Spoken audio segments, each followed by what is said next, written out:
Now, nobody knows that better than Robert Greenwald. He is, of course, the founder, the head of Brave New Films, and they're celebrating a milestone now, and so we want to bring him on and talk about a couple of things related to that. Robert, as always, welcome back. Thank you. Nice to be with you. Great to be with you. Now, I understand that you guys have crossed 50 million views on YouTube.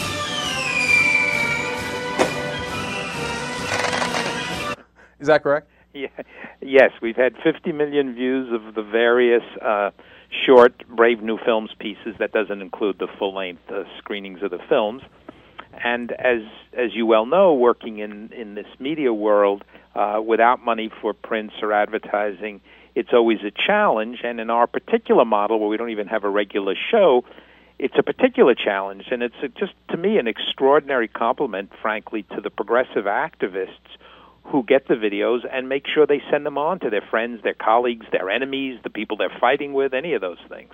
See, Robert, it is amazing, 50 million people, right? So or 50 million views. And I'm in this business, I understand that, and that's a big, big number. So do you think it's bigger than the movies at this point? Because, of course, you used to do the longer movies, Iraq for Sale, the Wal-mart movie, Out Fox, etc. But, I mean, are we seeing it wrong? Because it seems like a gigantic number, or is there some reason why it's no, actually the old media still gets more? You see what I'm saying? Mm-hmm. Yes. Well, it's a bigger. I mean, the more people see it, because more people are going to watch a 3-minute clip than are going to watch a 2-hour movie, and that's something that is separate from any kind of politics. The value of this is that, as you know, we can reach people quickly, we can reach people inexpensively, and we can make a sort of easy tool for people to pass along. And to me, that's the most important aspect here, right? I mean, this truly is the free market, because we put a video out on whatever the subject, and if people don't like it, you can put a gun to their head. They are not going to forward it to their friends or their relatives. They're not going to put it on Facebook. They're not going to send a note with it. But if they respond to it, it's a wildfire, and it takes off. So we are always working to make sure that that audience is involved with us. Having said that, I think there's also a value for the full-length films. And with Rethink Afghanistan, we actually found a sweet spot, partly because we didn't have any resources to make a full film. We kept doing short pieces, and then realized we had enough when we were about halfway through and we were going to do a full film.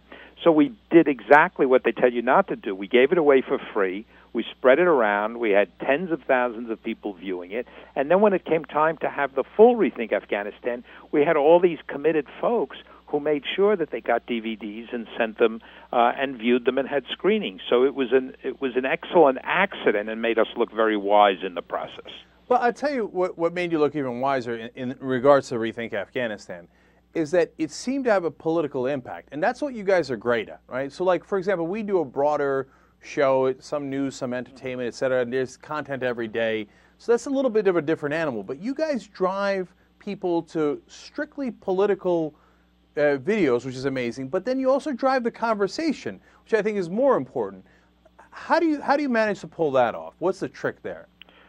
Well, as you know, there's an amazing, smart, committed group of people at Brave New Films and Brave New Foundation. I mean, I just cannot say enough about the quality and the passion and how hard they're willing to work, number one.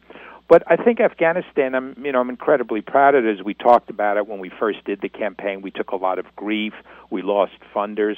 But I think it was a question of really, really thinking it through, because, a lot of our friends and colleagues were sort of acting and talking and using the same language and frame as if Obama was Bush. Well, he's not, and it's a different situation, and it's a different war. So everything from the title, Rethink Afghanistan, which we spent a month fighting about internally till we came up with it, which I think is exactly the right way. What came in number 2? Obama's a baby killer. No, I say that I say that jokingly because that's where some people were ready to go right away, and I don't mean to disparage any of the horrible innocent casualties, but from a messaging point of view, it was very important that it not be seem like we'd been there already before. Whether messaging or sloganing. You didn't want to say state it as a conclusion. You wanted to you said it as a question. Hey, Exactly. do we want to rethink Afghanistan? I think that's effective, and of course the videos were effective. But Robert, there was something else. I mean, like it really caught on when, honestly, in the beginning when you started, it looked like a dead issue. Yeah. It looked like nobody was interested. But somehow you managed to gather political momentum now, and everybody's really rethinking Afghanistan. So, what do you? Was there some other factor there that helped? Well, I think that we asked, I based it a lot. I had recently reread The Breast and the Brightest, Halberson's book, and he laid out a couple of simple, basic questions that were never answered around Vietnam. How long was the war going to go on? What was the cost going to be? How many troops? Was it really in our national interest? Was communism a kind of one-dimensional, everybody's the same? And I used those questions at the center of Rethink Afghanistan. And I think by over and over asking those questions, because it's a war that doesn't make sense when you ask those questions. And then secondly, and I can't stress this strongly enough, we did something that everyone advised us not to do, which is we went after the financial cost of the war. Because the conventional thinking in D.C. is you cannot talk about the financial cost of war because people will pay anything for security. But our assumption here was people did not believe this was a war that was going to make them more secure. Therefore, the financial cost was absolutely something, combined with, of course, the tragedy that's going on financially. And I would say probably the financial cost, almost more than anything we've done, really impacted sort of the elites and got them thinking and rethinking.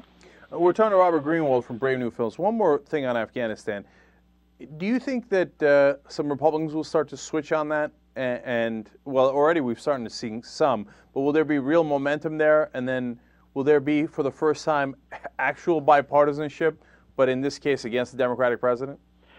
I think so. I mean, there have already been some. I've been talking to some Republican members of the House, kind of off-the-record conversations.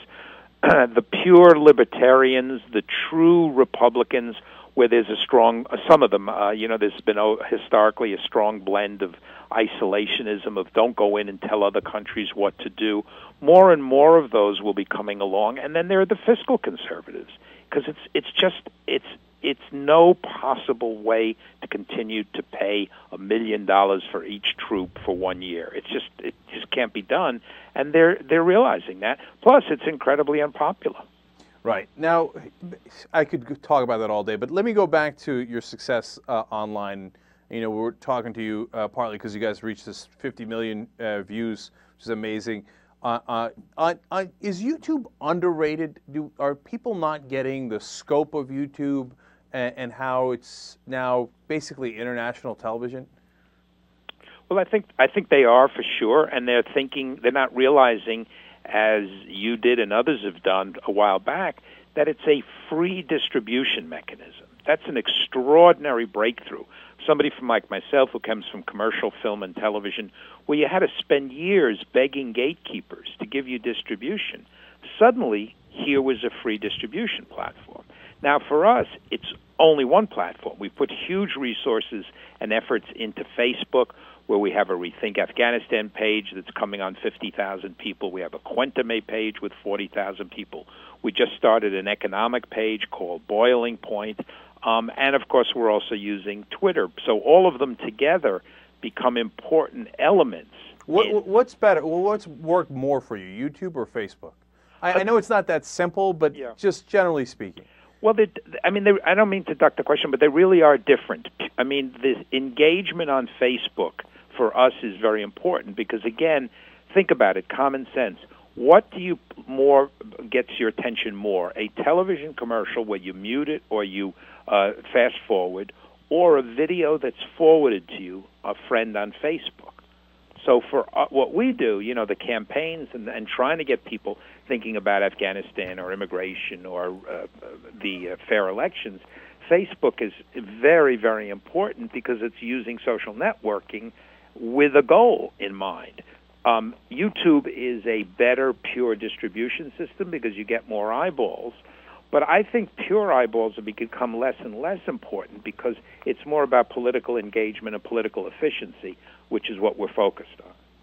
All right. Well, obviously you guys have had enormous success, and People can check out Brave New Films at bravenewfilms.org, and obviously on YouTube and on Facebook. And they've got all these different campaigns, including one about Carly Fiorina in California.